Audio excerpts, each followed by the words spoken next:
Tim with the Online Big Blue, bringing you the best in New York Giants sports talk and entertainment. All right, it's the Monday after. We've taken 12 hours or so to digest the issues of Sunday, and we've had a chance to rest and have some coffee, and now we can look at this from the proper perspective for the New York Football Giants, and that is we are bad. We are not a little bit bad right now. We are very bad. I mean, there is bad, and then we're like 3 levels below bad. But that's just right now. And I'm going to talk about today why we should not be hitting the panic button on Joe Judge, Daniel Jones, or even Dave Gettleman just yet. And it's all about not just history. It's about taking a look at the totality of the picture. We knew going into the season that we were probably not going to be a very good team.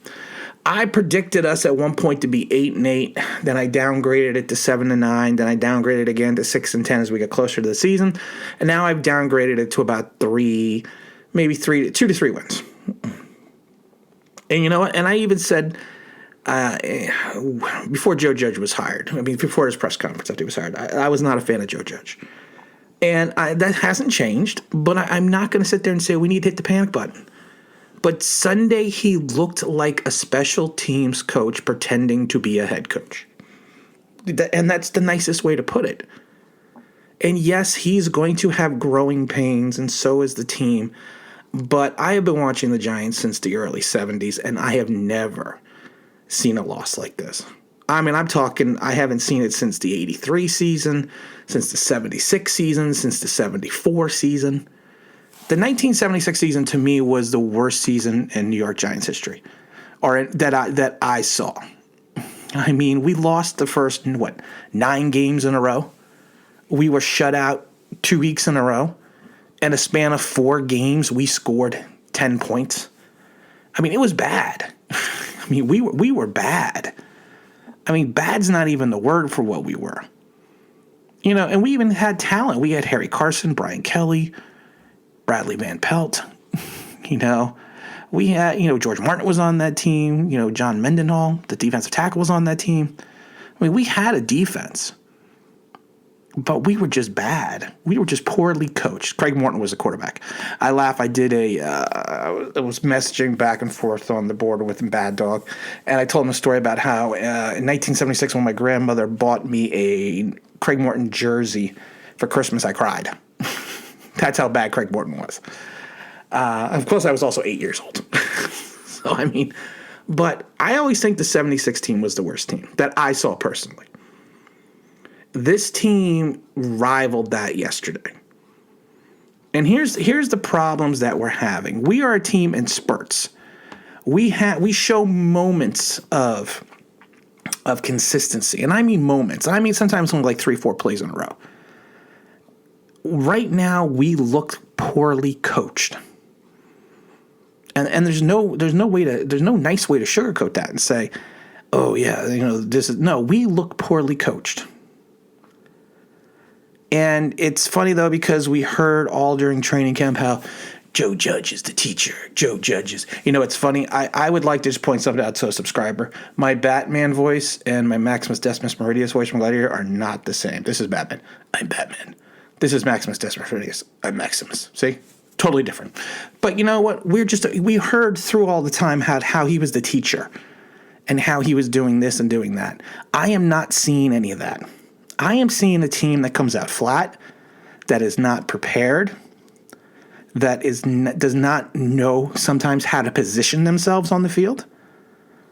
And you could say, well, it's the lack of training camp, preseason. And I told everyone, I said, you can't use that as an excuse, the lack of preseason. We can't use that as an excuse. No, we can't, because no other team in the league had preseason. And what is the most perplexing thing about this team, or one of the most perplexing things, is how can we not run block? How is this possible? I have never seen this. In all my years of watching football, I've never seen this. I've seen bad run blocking teams, but I've never seen a team that cannot run block at all, but for somehow can defend against the pass rush. There were plenty of times yesterday that Daniel Jones had a clear pocket. There were plenty of times that he had a nice pocket. And it's amazing to me that we can't push forward, but we can go backwards, which is kind of the dichotomy of our season. We're not going forwards, we're going backwards. And Daniel Jones has regressed. These 3 weeks have shown Daniel Jones gets steadily worse. And his regression is not only in his playmaking ability and his decision-making ability, but it's the fact that he's becoming inaccurate. I mean, he missed some wide open guys, and then he tried to force the ball into place. I know you're trying to make a play, but there's that old adjective, throw the ball away and survive to fight another day. You don't just force it into the middle of the field sometimes. And I'm not saying Daniel Jones is not going to be our franchise quarterback. I'm just saying he is taking a step back and he is regressing at the moment. At the moment.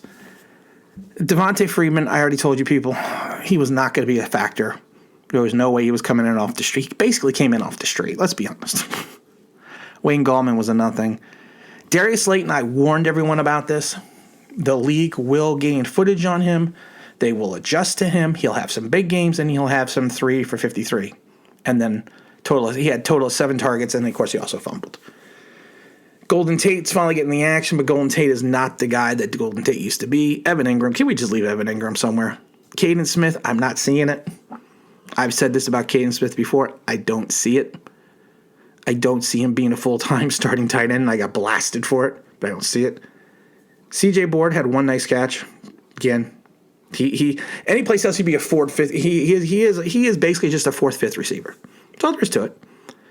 And if we head over to the defensive end of the ball, I mean, the defense, Julian Love actually was replaced. Logan Ryan started in front of Julian Love, but Julian Love still had 11 tackles. When you're strong, when your safety has 11 tackles, you know it's a bad day.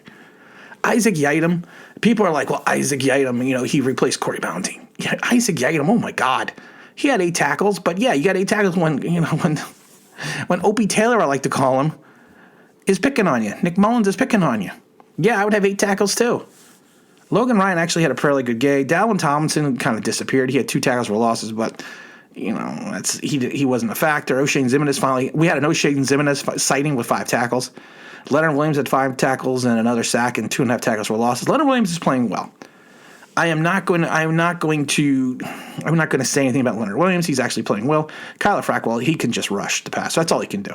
Don't put him in coverage. Don't put him against the runs. Devontae Downs is not a starting NFL linebacker. Plain and simple. Bradbury, good game again. Darnay Holmes, we kind of knew Holmes was going to have these issues. Holmes was going to, he's going to have ups and downs. He got picked on, and burned early and often. Lorenzo Carter, one good play, disappeared. Peppers, and this is the other thing about Joe Judge. He likes having starters on special teams. This is what happens when you put starters on special teams. Oh, again, this is Tim with Online Big Blue. You know what? We're going to take that off for a second. No. This is what happens when you have starters on special teams. He rolled his ankle on the field goal. Peppers.